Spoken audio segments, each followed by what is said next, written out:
I have traveled this country. Every comic has, man. I bought a car 3 years ago. As of today, it has 97,600 miles on it.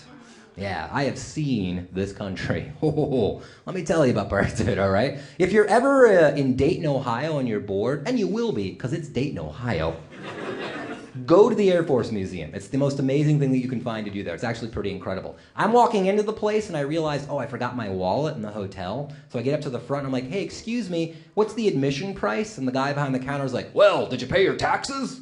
And for a second, I was just like, fuck. You did all this to catch me? No wonder we're broke. Spend like 100 times more to get my broke ass, you know? Albuquerque, New Mexico, that's where I found out exactly how white I am. Somebody brought me to an old world, real style taqueria. I get up to the counter, right? And the young lady behind the counter goes, excuse me, sir, you've got a white spot on your shirt. It was a hole.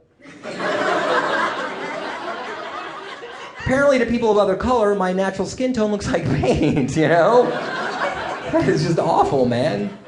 Lansing, Michigan. Oh my God. Lansing, Michigan, I encountered one of the most homophobic audience members in my life. She was convinced that I was gay because my shirt matched my pants.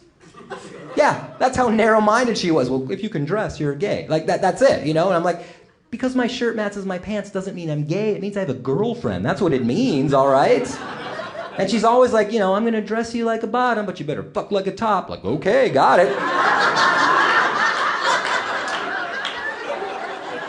But here's what ended up happening. It's just like, it just was reduced to her yelling at me like, you're gay. And I was just like tired. I'm like, well, I'm not gay. Like, no wit or subtlety anymore. It's a bachelorette party too, right? So one of her friends reaches over and grabs one of those necklaces of plastic dicks and throws it at me. And as I'm yelling, I'm not gay, it lands perfectly around my neck.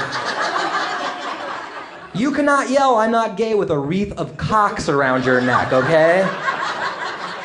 That argument was lost at that point. Worst thing I ever said to an audience member happened in Washington, Puyallup, Washington. No.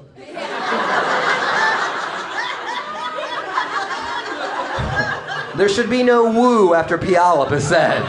There should just be regret and, oh shit, what have I done? That should be the natural reaction, man. Here's what ended up happening, right? There was this woman directly in the front, and she was on something. I don't know what, right? But it was just, like, ridiculous. Like, if people heckle, 90% of the time, at least they're making sense, and you can have some kind of an exchange with them. But she was out of her mind, you know? And I'm just like, well, what's your name? I don't think ocelots should be mammals. All right, sure, yeah. Do you work around here? Paris has a tower. I'm not exaggerating, okay? It was like that level of insanity. And towards the end of the show, when everybody's frustrated and I'm frustrated, she stands up with a cigarette and just goes, I'm going to go outside and have a cigarette, enjoy the rest of your show. And I'm like, well, enjoy your cancer. That's not the bad thing that I said, right? But that's where she decides she's had enough. And she looks at me and just goes, well, I already beat cancer. Let's stop and think about that for a second, all right? You beat cancer and you're going to have a cigarette? How fucking dumb are you? That's not what I said either, though. What I said was, did you beat cancer, or are you such a horrible human being? Cancer was like, we gotta get the fuck out of this bitch.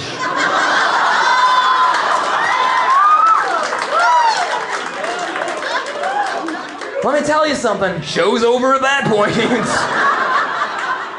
There is no coming back from that, you know? There is no like, so dating's weird. You cannot do that.